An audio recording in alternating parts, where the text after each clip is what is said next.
سلامونه ملګرو، الله دې وکړي چې ټول روغ او جوړ یاست او ژوند مخ روان وي. د یو نوې ویډیو د یو نوې موضوع سره بیا ستاسو خدمت کې حاضر یم. ملګرو، زه هر ځل کوشش کوم چې ستاسو د کمنټونو نه، ستاسو د پوښتنو نه یو سوال، یو پوښتنه انتخاب کوم او په هغې تاسو ته یو ویډیو جوړه کړم، تفصیلي خبرې وکړم. تاسو کوشش وکړئ چې تل دلته زما په یوټیوب چینل نقیب شارق باندې تاسو دلته کمنټونه لیکئ، خپلې پوښتنې دلته لیکئ، تر څو زه د هغې نه بیا هغه پوښتنې انتخابوم او زه به تاسو ته جواب درکوم. ټولو کمنټونو، ټولو پوښتنو ته به زه جواب ورکوم وخت په وخت. کم پوښتنې ته چې هلته په کمنټ کې د لیکلو جواب او مختصر نو زه به هلته ورکوم، که نه زه به تاسو ته په هغې باندې ویډیو جوړوم. نو تاسو دغه ټولې ویډیوګانې ملګرو سره شریکې کړئ تر څو ټولو ملګرو ته دغه معلومات ورسیږي. نن چې کومه پوښتنه ما انتخاب کړې هغه ده، وایي آیا یو ملګري پوښتنه کړې ده آیا زه وطن ته روپۍ لیږلی شم، او که لیږلی شم نو څومره روپۍ لیږلی شم. په دې پوښتنه کې ټوله ضروري پوښتنه چې کوم ده هغه دا ده چې څومره روپۍ لیږلی شم. دا ډېره ضروري خبره ده او زه غواړم چې په دې باندې یو څو دوه درې خبرې تاسو سره وکړم تر څو تاسو پوه شئ او هغې مطابق بیا هغه مقدار مطابق تاسو روپۍ ولیږئ. ګورئ ملګرو، دا طبیعي خبره، تاسو روپۍ لیږلی شئ، ستاسو به دلته فامیلي، ستاسو به بچي، ستاسو به مېرمنې او د هغې مصارف ستاسو په غاړه دي. نو هغه کوم مصارف چې ستاسو په غاړه دي، طبیعي خبره هغه به تاسو لیږئ.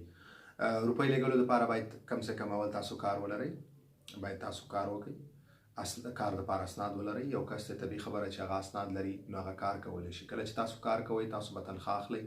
څومره تنخواه چې تاسو اخلئ هغې کې به څه نه څه مصارف ستاسو د کور کرایي، څه به ستاسو د خوراکي، څه به ستاسو د پوشاکي، څه پیسې تاسو ته پاتې کېږي. څه مصارف چې کوم دي بیا تاسو د فامیلي چې کوم مصارف دي هغه ستاسو څو اولادونه دي، ستاسو مېرمن، د هغو د میاشتې څومره مصارف دي هغې مطابق بیا تاسو هغه مقدار راویستلی شئ او هغې مطابق تاسو روپۍ لیږلی شئ. څومره چې ستاسو اولادونه او ستاسو مېرمنې د هغې بیا چې څومره مصارف د میاشتې هلته کېږي نو هغه تاسو راویستلی شئ. د هغې مصارفو مطابق تاسو باید پیسې ولیږئ.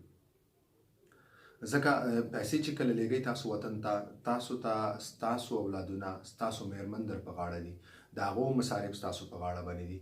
نو هغه مصارف باید تاسو ولیږئ. او دلته چې څومره ستاسو تنخواه وي د هغې مطابق، داسې نه چې ستاسو تنخواه کمه وي او تاسو بیا زیاتې روپۍ لیږئ، یا ستاسو دومره تنخواه وي چې مثال یو کس دی د هغه 1000 روپۍ دی او دی 800 900 لیږي، دلته دته څه مصارف پاتې کېږي، د کور کرایي څنګه کېږي، مثال نور څنګه کېږي. طبیعي خبره ده چې یو کس دی د هغه 1000 روپۍ دي خو هغه به مطلب د هغې مطابق مصارف هم لري. نو د کور کرایي به لري، دلته خوراک پوشاک به لري، هغه به دلته مصرف کوي، هغې نه بعد به څه پاتې کېږي بیا به د خپل بچو او خپل مېرمن ته لیږي.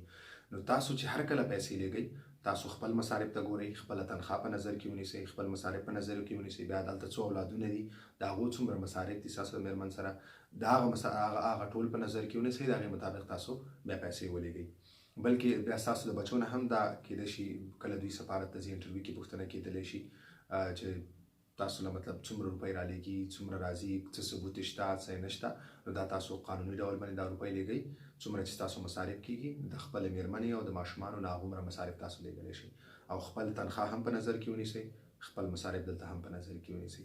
دغه درې نقطې ډېرې ضروري چې تاسو خپله تنخواه ته وګورئ، خپل مصارف دلته وګورئ، بیا د خپل فامیل مصارف ته، خپلو ماشومانو د مېرمنې مصارف ته وګورئ. د هغې مطابق به تاسو فیصله کولی شئ څومره روپۍ تاسو ولیږئ. صحیح دی؟ نو تاسو دغومره مقدار روپۍ لیږلی شئ. امید لرم چې تاسو پوه شوي او تاسو ته معلومه شوي د خپلې تنخواه مطابق، خپلو مصارفو مطابق چې تاسو څومره روپۍ خپل فامیل ته لیږلی شئ. نو مننه ملګرو، تر بلې ویډیو پورې مو په الله سپارم. تل خوښ او بریالي اوسئ. په مخامخ